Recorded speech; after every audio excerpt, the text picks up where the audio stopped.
Une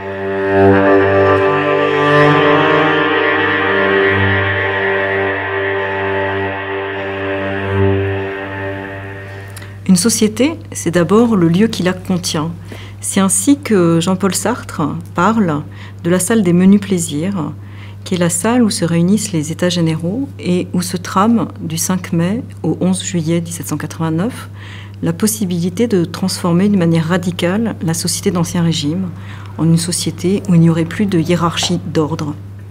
Mais avant que dans cette salle puisse se tramer cette transformation, il y a eu des assemblées de villages où on a préparé des cahiers de doléances et où on a réussi, à travers ces cahiers et à travers les débats qui ont permis de les élaborer ou de se les approprier, de former une opinion publique commune et de permettre aux personnes qui auront été élues d'avoir le courage de ne pas céder sur l'ambition de ces cahiers, sur l'ambition d'un bonheur commun à inventer avec une nouvelle constitution.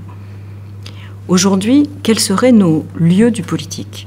On n'a plus d'assemblée villageoise et on ne peut pas considérer l'Assemblée nationale actuelle comme notre lieu du politique où se trament quelques transformations radicales.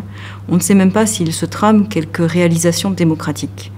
Quant à nos partis politiques ou à nos syndicats, ils sont bien trop occupés à distribuer les places pour les candidatures ou à calmer le jeu quand il s'agit de revenir des manifestations, ou à suivre simplement pour l'Assemblée nationale l'agenda du gouvernement pour qu'on puisse en attendre quoi que ce soit. Et du coup, nous n'avons plus de contrôle démocratique et plus de lieu du politique.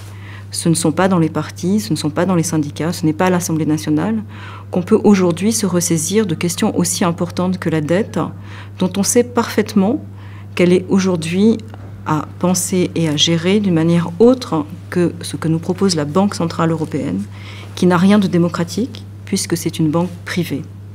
Pourtant, est-ce que rien ne se pense et rien ne se sent aujourd'hui dans notre pays ou même en Europe? Est-ce que les Grecs ne sentent pas ce qui leur arrive? Est-ce que les Français ne savent pas qu'on leur a demandé de renflouer les banques, mais que ces banques ne les renflouent jamais quand ils sont en difficulté? Non, les manifestations en témoignent. Il y a de la pensée et de la sensibilité, mais nous n'avons nul lieu où pouvoir les élaborer. Après les manifestations, simplement les cafés, et puis chacun rentre chez soi. Il est absolument perdu le temps où on pouvait se retrouver soit dans des préaux d'école, soit dans des salles collectives. Les lieux de savoir sont des lieux soustraits au public au lieu d'être mis à disposition du public comme lieu sacré de la démocratie. Il n'y a plus d'actifs, ce qu'on appelle des actifs, c'est-à-dire les bâtiments de l'histoire du mouvement ouvrier. Même les salles conquises dans la période de la Commune de Paris ont été vendues à Lacan et elles ne sont plus disponibles. Lorsqu'on souhaite se réunir aujourd'hui, il faut louer une salle ou alors dépendre de quelque association religieuse qui aura consenti à vous la prêter. Il faut appartenir éventuellement à un parti politique. Mais il faut donc débourser quelque chose pour avoir simplement le droit d'être un citoyen qui délibère. Il s'agit donc de se demander s'il y a encore un peu de politique quelque part. Et effectivement, il y a un militantisme qui s'invente. Certes, même lorsqu'il s'agit de réinventer des universités populaires de quartier, des ateliers de savoir, de la vie culturelle à teinture politique, de la vie sportive même qui permet d'intégrer, comme on dit.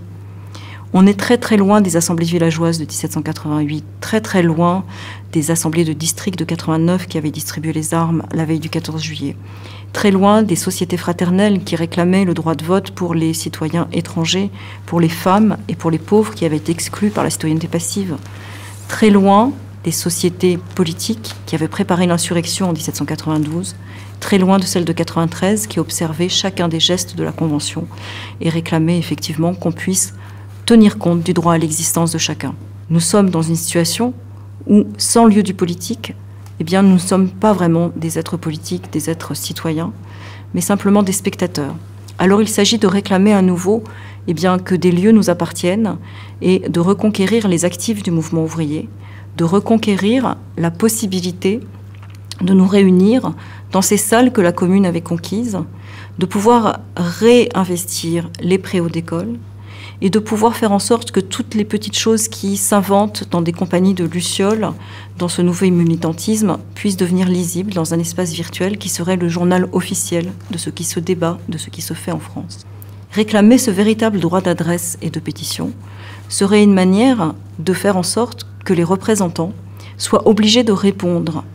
Et s'ils ne répondent pas, alors il y aurait la possibilité, peut-être, contre le droit humble de pétition, de réclamer le droit terrible de résistance à l'oppression. Il y aurait alors explosion, mais une explosion vivante, une explosion qui permettrait à la société qui se serait tramée dans ces lieux de venir enfin.